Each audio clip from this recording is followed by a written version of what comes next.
네, 경제브리핑입니다. 전 세계 경제의 방향성이 상당히 중요한데요. 그림을 보시면 파란색은 우리가 8월 달의 경제 전망이고요. 빨간색은 11월 전망입니다.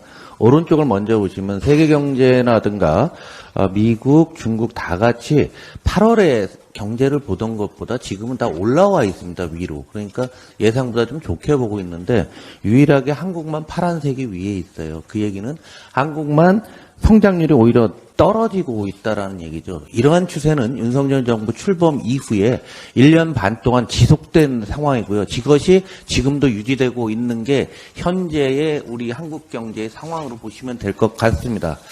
물론 지난달 수출이 7.8%나 증가했습니다. 그래서 정부는 자화자찬을 많이 하고 있지만은 지속적으로 말씀드렸지만 지난해 11월에 14%가 줄었었거든요. 마이너스 14에서 플러스 7.8 되면 늘은 게 아닙니다. 기업 입장에서는 여전히 어려운 거고요.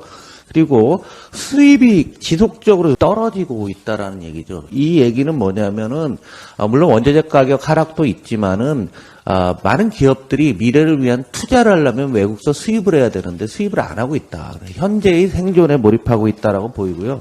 하루에 얼마씩 수출하느냐가 좋은데 현재의 수출 규모를 큰 그림으로 놓고 일평균 수출로 보게 되면은 여기 보시면요. 2015년도 수준하고서 별 차이가 없습니다.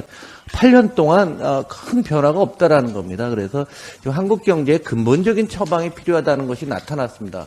더군다나 지난달에 7.8% 늘었다고 하지만은 그 이유가 정부의 무슨 정책이나 이런 게 아니라 반도체 생산량을 줄여서 감산하니까 반도체 수출이 쭉 늘어난 것뿐입니다. 또 하나는 중국에서 내수가 좀 좋아졌어요. 중국이 부동산 경기는 굉장히 어려운 거로 알려지고 있지만은 중국도 이제 양극화가 심하니까 내수 소비는 레저라든가 고가 소비자들 그런 소비가 크게 늘었고요. 또 하나 미국 경제가 상당히 좋다 보니까 미국의 소매 판매가 쭉 늘으니까 미국 소매 판매와 한국의 대미 수출은 똑같은 방향으로 가고 있습니다. 그러니까 미국 경제가 좋아서 우리가 늘은 거고요. 또 하나 굉장히 중요한 의미인데요. 이게 아까 홍익표 원내대표께서 말씀하셨죠. 한국 기업들이 미국에 투자를 훨씬 더 많이 하고 있다. 그런데 한국만이 아니라 많은 나라들이 미국에 투자를 하다 보니까 미국 제조업 경기가요. 이거 92년도부터 30년 그림을 그려보면은요. 제조업 투자가 어마어마한 속도로 나고 있습니다.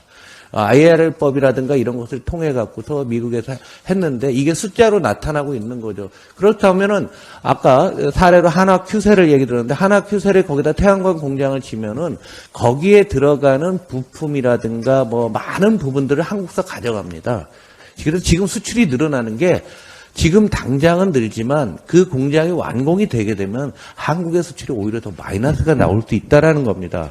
그래서 저희가 지적하는 큰 그림으로 놓고 짧게 보면은 수출이 늘지만 길게 보면 오히려 마이너스 효과가 나오는 것이고 이런 것으로 수출이 잘 됐다고 자화자찬할 상황은 아니라는 얘기죠. 그래서 더 멀리 보게 되면 결국은 우리가 설비 투자를 널리 하지만 내년도 후년도 경기 좋아지는데 지난주에 나온 거 보면 여전히 설비 투자 계속 줄고 있습니다. 특별히 가장 중요한 사항은 요즘 유명 식당 가보면은 빈자리가 많은 것을 여러분들이 느끼실 텐데요. 내수가 가랑비에 옷 젖듯이 서서히 나빠지고 있다는 느낌들을 많이 받으실 겁니다. 그게 통계로 나오고 있네요. 지난주에 보니까 소매 판매가 4.4% 줄었습니다. 그런데 지난달만 줄은 게 아니라 올 여름 이후부터 계속 마이너스. 길게 보면은 지난해부터 소매 판매가 줄고 있는 거거든요. 더군다나 이 물건을 파는 소매 판매 중에서 온라인 쇼핑 비율이 26% 정도 되는데 온라인 비율이 계속 더 올라가요. 그러니까 소상공인들은 더 어려워질 수밖에 없는 거고요. 이게 음식점 같은 식당이 안 되는 이유를 잘 보시면은 서비스업 생산이 굉장히 나빠지고 있는데요. 이 코로나 국면을 제외하게 될 경우에는 지금 가장 낮은 상황이 됐습니다. 그래서 우리가 발표되는 경제지표는 평균을 얘기합니다. 평균은 수출기업, 대기업, 부자 해서 보이지만 우리 사회의 하단에 있는 서비스업 종사자들, 특히 숙박, 음식료, 도소매 이런 데들의 그 매출 감소하는 속도를 보게 되면은 눈물이 날 정도로 빠르게 감소하고 있습니다. 올겨울이 굉장히 어려울 것 같고요. 더불어민주당 끝까지 민생을 챙긴 것을 소명으로 삼아서 이번 예산 잘 챙기겠습니다. 경제는 민주당이었습니다.